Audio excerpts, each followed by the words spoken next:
Well, former 2000 Democrat Vice Presidential nominee Joe Lieberman telling me on this show yesterday that Mike Pompeo at the State Department means what it means for the Iranian nuke deal. Take a listen.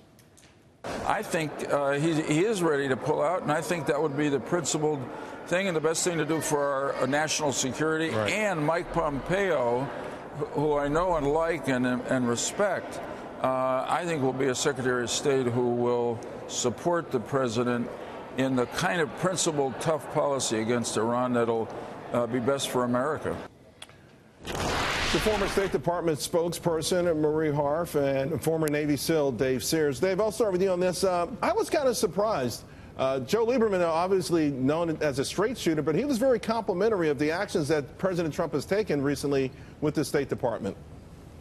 Yeah, absolutely. I think, you know, Joe Lieberman has always been pro-Israel to some extent, and anti-Iran is usually, if you're pro-Israel, anti-Iran. And to good reason. Iran's not just a threat to Israel, one of our closest partners in the region, but it's a threat to the entire region, as well as the United States.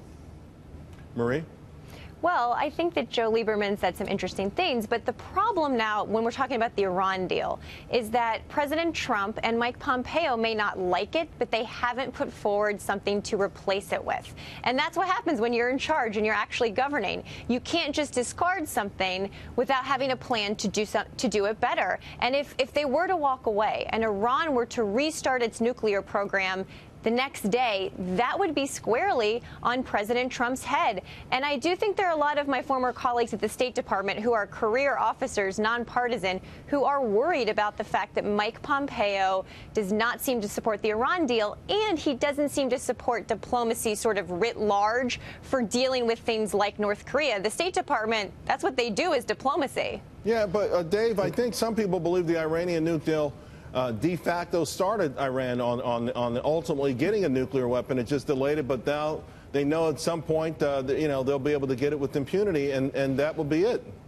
Absolutely. So it allows them to get it at some point in the future, 10 years or 15 years, whatever it is. But it's also, Marie makes the assumption that they stopped their nuclear program. We don't have any verification of that. One, a couple of years before the deal, we were certain there was no nuclear program. And then all of a sudden there's a nuclear program, and we're presented with this two options, a deal or go to war. There's more than two options all the time.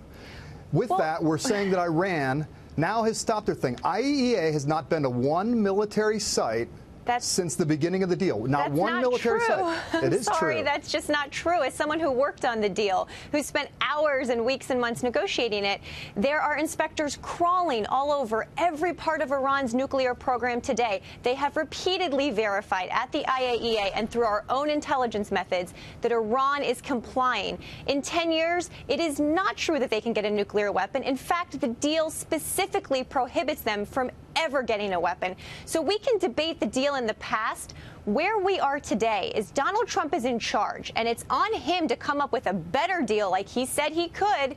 He promised us, and he hasn't done that yet. Is it? Well, he hasn't done it yet. He's been in office a year. But is it worthwhile for him to try to achieve that, a better deal? Absolutely, it's worthwhile for him to go after a better deal.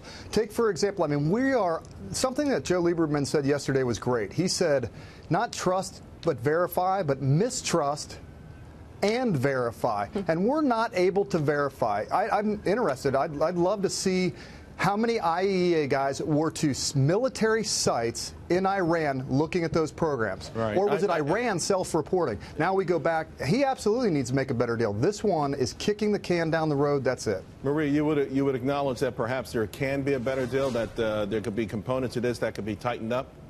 Well, I think he raises an interesting question about whether you could get some of these timelines pushed out longer, 20 years, 25 years. We already have restrictions in the deal that last 25 years and some that last forever. The problem and the challenge is he can have that conversation with our European allies and with the Iranians. I think that's fair, and that's his prerogative. This threat to pull out of the deal, if everybody just doesn't automatically accede to his demands, isn't really how diplomacy works, and I don't think it will get the outcome that he wants that could strengthen some of these pieces of the deal. I think he needs a little bit of a gentler touch, and diplomatically speaking. We'll see. I mean, obviously, we haven't pulled out of it yet, and, right. And I think they have tried to woo particularly our European allies, around to some changes. Thank you both very much. Really appreciate it.